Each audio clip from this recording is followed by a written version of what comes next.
ನಮಸ್ತೆ. ನೋಡಿ, ಈಗ ನಮ್ಮ ಕರುಗಳೆಲ್ಲ ಬರ್ತಾ ಇದೆ ಅಲ್ವಾ, ಇವಕ್ಕೆಲ್ಲ ನಾವು ಪ್ರಿಪೇರ್ ಮಾಡಿದ ಫುಡ್ಡನ್ನೇ ಕೊಡ್ತಾ ಇರೋದು. ನಾವು ಇವುಗಳಿಗೆಲ್ಲ ಕೊಡ್ತೀವಿ ಒಂದು ಅರ್ಧ ಕೆ ಜಿ ಅಷ್ಟೇ. ಒಂದು ಅರ್ಧ ಕೆ ಜಿ ಕರುಗಳೆಲ್ಲ ನೋಡಿ ಎಷ್ಟು ಚೆನ್ನಾಗಿ ಬಂದಿದ್ದಾವೆ ಅಂತ. ನಮ್ಮದೆಲ್ಲ ಕರುಗಳು ಹೀಗೆ ಇದೆ. ನೋಡಿ, ಒಳ್ಳೆ ಚೆನ್ನಾಗಿ ಬರುತ್ತೆ. ನೀವು ಒಳ್ಳೆ ಫುಡ್ ಕೊಟ್ಟಾಗ ಹಸುಗಳೆಲ್ಲ ಚೆನ್ನಾಗಿ ಬರುತ್ತೆ. ನೋಡಿ ಹಸುಗಳು ಹೆಂಗೆ ಬಂದಿದ್ದಾವೆ, ನಮ್ಮದು ಹೋರಿ ಹೆಂಗೆ ಬಂದಿದೆ. ಇವನಿಗೂ ಎಲ್ಲ ಆಯುರ್ವೇದಿಕ್ ಪ್ರತಿಯೊಂದನ್ನು ಕೊಡ್ತೀವಿ ನಾವು ಮಯೂರಿಗೆ. ಎಲ್ಲರಿಗೂ ಕೊಟ್ಟಿದ್ದಕ್ಕಿಂತ ಸ್ವಲ್ಪ ನಮ್ಮ ಮಯೂರಿಗೆ ಹೆಚ್ಚಿಗೆ ಕೊಟ್ಟಿರ್ತೀವಿ. ಅವನಿಗೆ ಸಾಸಿವೆ ಎಣ್ಣೆ, ಈರುಳ್ಳಿ ಈ ಥರ ರುಟೀನ್ ಎಲ್ಲ ಚೇಂಜ್ ಮಾಡಿ ಕೊಡ್ತಾ ಇರ್ತೀವಿ. ಬುಲ್ ಬಗ್ಗೆ ಬೇರೆ ಇನ್ನೊಂದು ವಿಡಿಯೋ ಮಾಡಿ ನಾನು ಹಾಕ್ತೀನಿ. ಬುಲ್ಗೆ ಏನು ಫುಡ್ ಕೊಡಬೇಕು, ಬುಲ್ಲು ನಿಮಗೆ ಒಳ್ಳೆ ಸರ್ವಿಸ್ ಕೊಡಬೇಕು ಅಂದರೆ ಅದಕ್ಕೇನು ಫುಡ್ ಕೊಡಬೇಕು ಅಂತ ಅದು ಒಂದು ಬೇರೆ ವಿಡಿಯೋನೇ ಮಾಡಿ ಹಾಕ್ತೀನಿ. ಇವತ್ತು ಹಸುಗಳಿಗೆ ಹೇಳ್ತೀನಿ. ನೋಡಿ, ನಾವು ಪ್ರತಿದಿನ ಈ ಹಸುಗಳಿಗೆ ಆರೋಗ್ಯಕರವಾದ ಒಂದು ಫುಡ್ಡನ್ನು ಕ್ರಿಯೇಟ್ ಮಾಡ್ಕೊಂಡಿರ್ತೀವಿ. ಏನು ಮಾಡ್ತೀವಿ ಅಂದರೆ ಹಸಿ ಮೇವನ್ನು ಒಂದು 30%, ಒಣ ಮೇವನ್ನು ಒಂದು 30% ಹಾಕ್ತೀವಿ. ಒಂದು ಫುಡ್ಡನ್ನು ನೀವು ಒಂದು 20% ಅಂತ ಇಟ್ಕೊಳ್ರಿ. ಒಂದು 5 ಕೆ ಜಿ ಲೆಕ್ಕ ಹೋಗುತ್ತೆ ಫುಡ್ ಕೊಡ್ತೀವಿ. ಉಳಿದಿರೋದನ್ನು ಹಸಿ ಮೇವನ್ನೇ ಕೊಡ್ತೀವಿ. ಹಸಿ ಮೇವಿನ ಜೊತೆಗೆ ಹೈಡ್ರೋಪೋನಿಕ್ ಕೊಡ್ತೀವಿ. ಅದು ಒಂದು 5ರಿಂದ 6 ಕೆ ಜಿ ಹೈಡ್ರೋಫೋನಿಕ್ ಕೊಡ್ತೀವಿ ಹಸಿ ಮೇವಲ್ಲಿ. ಸೈಲೇಜ್ ಒಂದು ಹಸುವಿಗೆ ಒಂದು 10 ಕಿಲೋ ಸೈಲೇಜ್ ಕೊಡ್ತೀವಿ. ಆಮೇಲೆ ಉಳಿದಿರೋದು ನೇಪಿಯರ್ ಕೊಡ್ತೀವಿ. ಸೂಪರ್ ನೇಪಿಯರ್ ಇದೆ, ಅದನ್ನು ಕೊಡ್ತೀವಿ. ಇದು ಅಂದರೆ ಸ್ಟೆಪ್ ಬೈ ಸ್ಟೆಪ್ ಹಸುಗೆ ಏನು ಬೇಕು ಎಲ್ಲ ವೆರೈಟಿ ಸಿಕ್ಕಂಗಾಗುತ್ತೆ. ಒಣದು ಸಿಗುತ್ತೆ, ಹಸಿ ಸಿಗುತ್ತೆ, ಆಮೇಲೆ ಪ್ರೋಟೀನ್ ಇರುವಂಥ ಆಹಾರ ಸಿಗುತ್ತೆ. ಈಗ ಹೈಡ್ರೋಪೋನಿಕ್ ಎಲ್ಲ ಇರೋದರಿಂದ ಒಳ್ಳೆ ಪ್ರೋಟೀನ್ ಸಿಗುತ್ತೆ ಅದರಲ್ಲಿ, ಅದನ್ನು ಕೊಡ್ತೀವಿ. ಆಮೇಲೆ ಈ ಹಸಿ ಮೇವು, ಒಣ ಮೇವು ಇದರ ಜೊತೆಗೆ ಅಜ್ವಾಲ ಅಂತ ಎಲ್ಲ ಮಾಡ್ತಾ ಇದ್ದಾರೆ ಇವಾಗ. ಅದನ್ನು ಒಂದು ಹಸುಗಳಿಗೆ ಕೊಡ್ತೀವಿ. ಒಂದು ಹಸುವಿಗೆ 2 ಕೆ ಜಿ. ಅದು ಸ್ವಲ್ಪ ವರ್ಕಲ್ಲಿದೆ. ಮೊದಲೇ ಪಾಟ್ ಮೂಲಕ ಮಾಡಿದ್ವಿ, ಇವಾಗೆಲ್ಲ ಪಾಟೆಲ್ಲ ಹರಿದಿರೋದ್ರಿಂದ ಮತ್ತೆ ನೀಟಾಗಿ ಎಲ್ಲ ಸಿಮೆಂಟಲ್ಲಿ ಕಟ್ಸ್ಬಿಟ್ಟು ಮಾಡ್ತಾಯಿದ್ದಾರೆ ನಮ್ಮ ಸರು. ಅದನ್ನು ನೀಟಾಗಿ ಮಾಡಿಕೊಂಡು ಅಜೋಲ ಒಂದು ಕೊಡಲಿಕ್ಕೆ ವ್ಯವಸ್ಥೆ ರೆಡಿ ಮಾಡ್ಕೊಳ್ತಾ ಇದ್ದೀವಿ. ನೆಕ್ಸ್ಟು ನಮ್ಮ ಹಸುಗಳಿಗೆ ಅಜೋಲನೂ ಸಿಗ್ತಾ ಹೋಗುತ್ತೆ. ಇದನ್ನೆಲ್ಲ ಅಜೋಲನೂ ಕೊಡಬೇಕು ಅಂತಲೇ ಹೇಳೋದು. ಅದೆಲ್ಲ ಭಾಳ ಕಮ್ಮಿ ಇರುತ್ತೆ. ನೀವು ಒಂದು ಸಲ ಇನ್ವೆಸ್ಟ್ಮೆಂಟ್ ಮಾಡಿಕೊಂಡ್ರೆ ಅಂದರೆ ಅದರಲ್ಲಿ ಯಾವುದೇ ಖರ್ಚಿರಲ್ಲ. ಅದೊಂಥರ ಫ್ರೀ ಬಂದಂಗೆ, ₹1 ಕೆ ಜಿನೂ ಇಲ್ಲ, ಇನ್ನೂ ಕಮ್ಮಿ ಬರುತ್ತೆ, ಆ ಥರ ಎಲ್ಲ ಸಿಗುತ್ತೆ. ಅದನ್ನೆಲ್ಲ ಮಾಡ್ಕೋಬೇಕು ರೈತರು. ಚಿಕ್ಕ ರೈತ ಇದ್ದರೆ ಅವ್ರಿಗೆ ಎಷ್ಟು ದೊಡ್ಡದು ಬೇಕು, ಎಷ್ಟು ಹಸುಗಳಿದ್ದಾವೆ ಅಷ್ಟೇ ಮಾಡಬೇಕು. ನಾವೊಂದು 100ರಿಂದ 150 ಹಸುವಿಗೆ ರೆಡಿ ಮಾಡ್ಕೊಳ್ತಾ ಇದ್ದೀವಿ. ಹಾಗಾಗಿ ಮತ್ತೆ ಬಂದರೆ ಬೇಕಾದರೆ ಮತ್ತೆ ನೋಡೋಣ ಅಂತ. ನೋಡಿ, ಈ ಥರ ಹಸುಗಳೆಲ್ಲ ನೆಮ್ಮದಿಯಿಂದ ಇರಬೇಕು. ಅದು ಖುಷಿಯಿಂದ ಉಣ್ಬೇಕು, ತಿನ್ನಬೇಕು. ಈಗ ಹೊರಗಡೆ ಎಲ್ಲ ಓಡಾಡಿ ಬಂದು ಇಲ್ಲಿ ಒಳಗಡೆ ಕೂತ್ಕೊಂಡಿರುತ್ತೆ ಈ ಥರ. ನೋಡಿ, ಇವಾಗ ನಾನು ಫುಡ್ ಬಗ್ಗೆ ನಿಮಗೆ ಹೇಳ್ತಾ ಹೋಗ್ಬಿಡ್ತೀನಿ. ಒಂದು ಆಕಳಿಗೆ ಬೆಳಗ್ಗೆ 2 ಕೆ ಜಿ, ಸಂಜೆ 2 ಕೆ ಜಿ ಅಂತ ಹೇಳಿದ್ರೆ ಅದೇ ಥರ ಕೊಡಿ. ಅದ್ರ ಜೊತೆಗೆ 2 ಕೆ ಜಿ ಫುಡ್ಡಿನ ಜೊತೆಗೆ ನೀವು ಈ ಆಯುರ್ವೇದಿಕ್ಗಳನ್ನು ಯಾಕೆ ಮಿಕ್ಸ್ ಮಾಡಬೇಕು ಅನ್ನೋದ್ರ ಬಗ್ಗೆ ಒಂದು ಸ್ವಲ್ಪ ಹೇಳ್ತೀನಿ. ಏನಪ್ಪ ಅಂದರೆ, ಮೊದಲೆಲ್ಲ ಈ ಹಸುಗಳು ಕಾಡಲ್ಲಿ ಹೋಗಿ ಮೆಂದ್ಕೊಂಡು ಬರ್ತಿತ್ತು. ಯಾವುದೇ ಹಸುಗಳನ್ನು ಮನೆಯಲ್ಲಿ ಕಟ್ಟಿ ಮೇಯಿಸುವಂಥದ್ದು ಸಂಸ್ಕೃತಿ ನಮ್ಮಲ್ಲಿ ಇರಲಿಲ್ಲ. ಕಾಡಲ್ಲಿ ಮೇಯಬೇಕಿತ್ತು. ಇಲ್ಲ ಒಂದು ಊರಿತ್ತು ಅಂದರೆ ಊರಿಗೊಬ್ಬರು ಯಾರೋ ಇರೋರು ದನ ಮೇಯಿಸೋರು ಅಂತ, ಅವರು ಎಲ್ಲ ಕಡೆ ಹೋಗಿ ದನ ಮೇಯಿಸ್ಕೊಂಡು ಬರೋರು. ಆವಾಗ ಆ ಕಾಡುಗಳಲ್ಲಿ ಇಲ್ಲ ಹೊಲಗಳಲ್ಲಿ ಮೊದಲೆಲ್ಲ ಯಾರೂ ಕಳೆನಾಶಕವನ್ನು ಯೂಸ್ ಮಾಡ್ತಾ ಇರಲಿಲ್ಲ. ಹಾಗಾಗಿ ಒಳ್ಳೆ ಹಸುಗಳಿಗೆ ಬೇಕಾದಂಥ ಗಿಡಮೂಲಿಕೆಗಳು ಸಿಗ್ತಿತ್ತು. ನೋಡಿ, ಇವಾಗ ನಾವು ನಿಮ್ಗೆ ಉದಾಹರಣೆ ಹೇಳಬೇಕು ಅಂದರೆ, ಊರಲ್ಲಿ ಹೆಂಗೆ ಅರಿಶಿನ ಇದೆ ಅಲ್ವಾ, ಅದೇ ಥರ ಕಾಡು ಅರಿಶಿನ ಅಂತ ಇದೆ, ಕಾಡು ಶುಂಠಿ ಅಂತ ಇದೆ. ಹೀಗೆ ಎಲ್ಲ ನಾವು ಏನೇನು ಇಲ್ಲಿ ಯೂಸ್ ಮಾಡ್ತೀವಿ ಅದೆಲ್ಲ ಕಾಡಲ್ಲಿ ಸಿಗುತ್ತೆ. ಪರ್ಸೆಂಟೇಜು ಸ್ವಲ್ಪ ಕಮ್ಮಿ ಸಿಗ್ಬೋದು ಅನ್ನೋದೊಂದು ಬಿಟ್ಟರೆ, ಅವಾಗ ಅದಕ್ಕೆ ಏನಾಗುತ್ತೆ ಅಂದರೆ ಅದಕ್ಕೆ ಬೇಕಾಗಿದ್ದ ಪ್ರೋಟೀನ್ಗಳು, ವಿಟಮಿನ್ಗಳು ಎಲ್ಲ ಕಾಡಲ್ಲಿ ತೊಗೊಳ್ತಿತ್ತು. ಈಗ ಕಾಡುಗಳಲ್ಲಿ ಮೊದಲೆಲ್ಲ ಸುಣ್ಣದ ಕಲ್ಲು ಅಂತ ಸಿಗೋದು, ಆ ಸುಣ್ಣದ ಕಲ್ಲನ್ನು ನೆಕ್ಕೋದು, ಅದು ಇವತ್ತು ಸಿಗ್ತಾ ಇಲ್ಲ ಹಸುಗಳಿಗೆ. ನಾವು ಮನೇಲಿ ಕಟ್ಟಿಡ್ತೀವಿ, ಅದಕ್ಕೆ ಏನು ಬೇಕು ಅದು ಯಾವುದೂ ಸಿಗಲ್ಲ. ಅಲ್ಲಿ ಏನು ಬೇಕು, ಮಣ್ಣು ತಿನ್ನುತ್ತೆ ಒಂದೊಂದು ಸಲ ಹಸುಗಳು. ಆ ಮಣ್ಣು ತಿನ್ನೋದ್ರಿಂದ ನಾವು ಇನ್ನೇನೋ ಆಗಿದೆ ಅಂದ್ಕೊಳ್ತೀವಿ. ಅದಕ್ಕೆ ಕ್ಯಾಲ್ಸಿಯಂ ಕೊರತೆ ಆಗಿರುತ್ತೆ. ಆ ಟೈಮಿಗೆಲ್ಲ ಆ ಥರ ಮಾಡುತ್ತೆ. ಅದನ್ನು ಆಗದೆ ಹೋದಂಗೆ ನಾವು ನೋಡ್ಕೋಬೇಕು. ಅದಕ್ಕೆ ಅದರಲ್ಲಿರೋ ಸುಣ್ಣದ ಅಂಶ ಮಾತ್ರ ತಿನ್ಲಿಕ್ಕೆ ನೋಡ್ತಾ ಇರುತ್ತೆ. ನಾವೇನು ಮಾಡಿಬಿಡ್ತೀವಿ, ಅದು ಮಣ್ಣು ಅದ್ರ ಹೊಟ್ಟೆಗೆ ಹೋದಾಗ ಆರೋಗ್ಯಕ್ಕೆ ಪ್ರಾಬ್ಲಮ್ ಆಗುತ್ತೆ. ಅದಕ್ಕಾಗಿ ನಾವೇ ಅವಕ್ಕೆ ಏನು ಬೇಕು ಅಂತ, ಈಗ ನಮ್ಮ ಹಸುಗಳು ನಾನು ನೋಡಿಲ್ಲ ಯಾವುದು ಮಣ್ಣು ತಿನ್ನಲ್ಲ, ತುಂಬ ಕಮ್ಮಿ. ಕರುಗಳೆಲ್ಲಾದರೂ ನೆಕ್ಕತ್ತೆ, ಅವು ಇಮಿಡಿಯೇಟಾಗಿ ಅದಕ್ಕೇನು ಕೊಡಬೇಕು ಅಂತ ಕೊಡ್ತೀವಿ. ಆಮೇಲೆ ಈ ತೆಳು ಸಗಣಿ ಹಾಕೋದು, ಉಚ್ಕೊಳ್ಳೋದು ಅಂತ ಹೇಳ್ತಾರೆ, ಆ ಥರ ಎಲ್ಲ ನಮ್ಮ ಹಸುಗಳಲ್ಲಿ ತುಂಬ ಕಮ್ಮಿ. ಹಸಿಮೇವು ಎಲ್ಲಾದರೂ ಮಳೆಗಾಲ ಸ್ಟಾರ್ಟ್ ಆದಾಗ ಹಸಿಮೇವು ಸ್ವಲ್ಪ ಹೆಚ್ಚಾದರೆ ಆ ಟೈಮಿಗೆ ಒಂದು ಸ್ವಲ್ಪ ಆ ಥರ ಬರುತ್ತೆ. ಹಾಗಾಗಿ ಯಾವುದೇ ಕಾಯಿಲೆಗಳು ನಮ್ಮ ಹಸುಗಳಿಗಿಲ್ಲ. ನಿಮ್ಗೆ ಹೇಳಬೇಕು ಅಂದರೆ, ಎಲ್ಲಾದರೂ ಬಿದ್ದು ಕಾಲು ಗೀಲು ನೋವು ಮಾಡಿಕೊಂಡು ಇನ್ನು ಈ ಥರ ಏನಾದರೂ ಮಾಡಿದ್ರೆ ಮಾತ್ರ ನಾವು ಡಾಕ್ಟ್ರ್ ಕರೆಸೋದು ಹಸುಗಳಿಗೆ. ಇಲ್ಲ ಅಂದರೆ ಕರ ಹಾಕಿದಾಗ ಏನಾದರೂ ಸಮಸ್ಯೆ ಆದರೆ ಆ ಟೈಮಿಗೆ ಮಾತ್ರ ಡಾಕ್ಟ್ರ್ ಕರೆಸ್ತೀವಿ. ಇಲ್ಲಾಂದರೆ ನಮ್ಮ ಹಸುಗಳಿಗೆ ಯಾವುದೇ ಪ್ರಾಬ್ಲಮ್ ಇಲ್ಲ, ಆರೋಗ್ಯವಾಗಿದ್ದಾವೆ, ಪ್ರತಿಯೊಂದು ಆರೋಗ್ಯವಾಗಿದ್ದಾರೆ. ನೀವು ನೋಡ್ತಾ ಇದ್ದೀರಿ ಅನಿಸುತ್ತೆ. ನಾನು ಇನ್ನು ನಿಮಗೆ ಉಳಿದಿರೋ ವಿಡಿಯೋಗಳಲ್ಲೂ ಹಸುಗಳನ್ನು ತೋರಿಸ್ತಾ ಬರ್ತೀನಿ. ಪ್ರತಿಯೊಂದು ಹಸು ಬಗ್ಗೆಯೂ ಹೇಳ್ತೀನಿ ಅಂತ ಹೇಳಿದ್ದೀನಿ.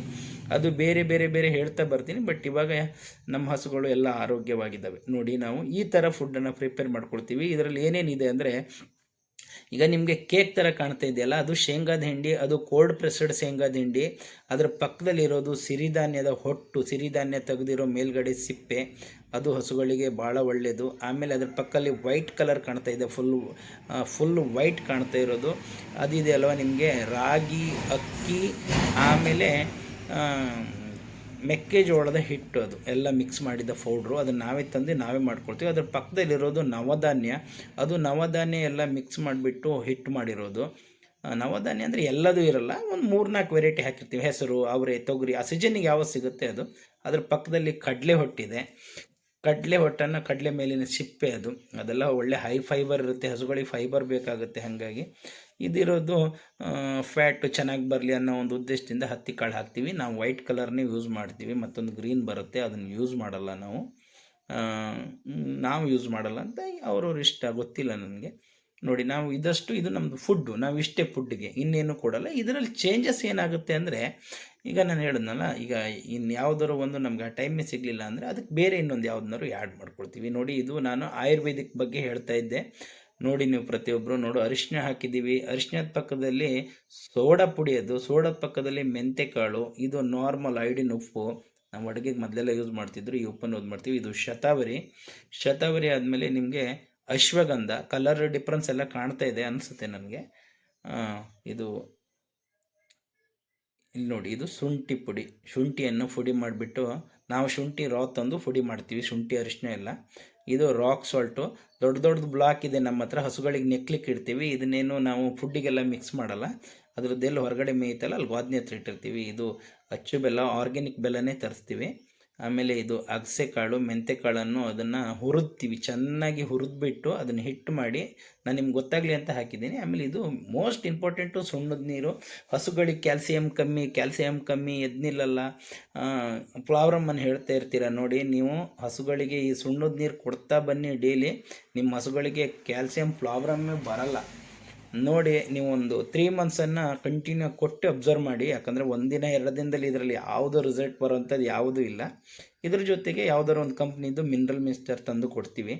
ಯಾಕಂದರೆ ಹಸುಗಳಿಗೆ ಅದ್ರ ಜೊತೆಗೆ ಎಲ್ಲ ಕೊಡಬೇಕ್ರಿ. ಈಗ ನಮ್ಗೆ ನಾವಿಲ್ಲೇನಾದ್ರು ಕೊಡಲಿಲ್ಲ ಅಂದಾಗೂ ಇದರಲ್ಲಿ ಅವರು ಕೊಟ್ಟಿರ್ತಾರಲ್ವ, ಅದು ಸ್ವಲ್ಪ ಸಿಕ್ಕರೆ ಹಸುಗಳಿಗೆ ಚೆನ್ನಾಗಿ ಬರುತ್ತೆ.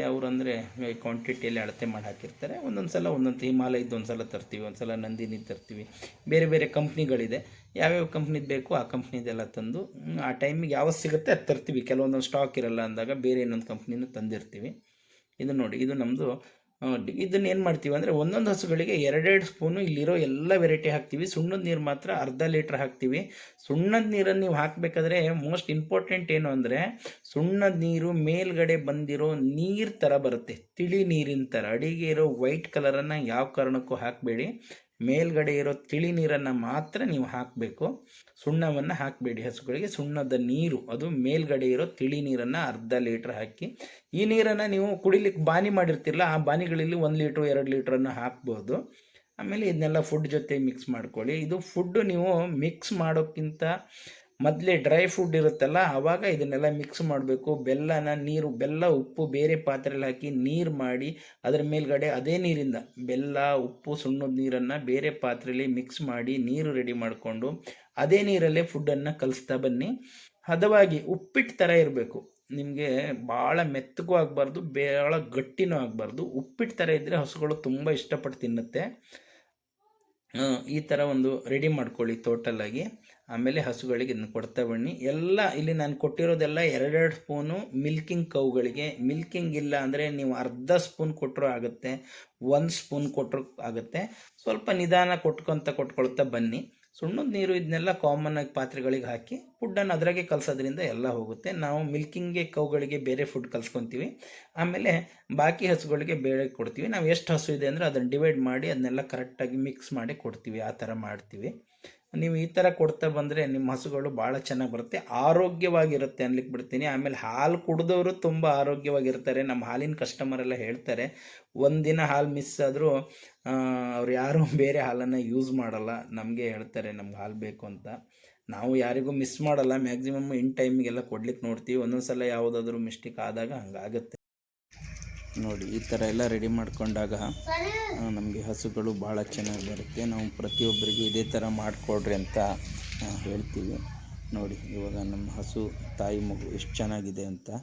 ಕರ ಹಾಕಿದಾಗ ಕರುಗಳು ಇಷ್ಟು ಆ್ಯಕ್ಟಿವ್ ಬಂದುಬಿಡುತ್ತೆ. ನಿಮಗೆ ಬೇರೆ ಈಗ ಜಸ್ಟ್ ಕರ ಹಾಕಿರೋದು ಇದು ಒಂದು ಅರ್ಧ ಗಂಟೆ ಆಗಿದೆ ಅಷ್ಟೇ.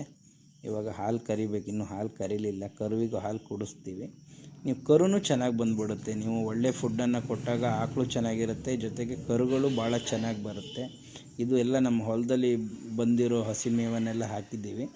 ಯಾವುದಾದ್ರು ಒಂದು ಹಸಿ ಮೇವನ್ನೇ, ನೇಪಿಯರ್ ಇರ್ಬೋದು, ಇಲ್ಲ ಕಾಡಿಂದ ಸಿಗೋದು ಯಾವ್ದು ಸಿಗುತ್ತೆ ಎಲ್ಲ ಹುಲ್ಲನ್ನು ತಂದು ನಾವು ಹಸುಗಳಿಗೆ ಎಲ್ಲ ಹಾಕ್ಕೊಳ್ತಾ ಬರ್ತೀವಿ.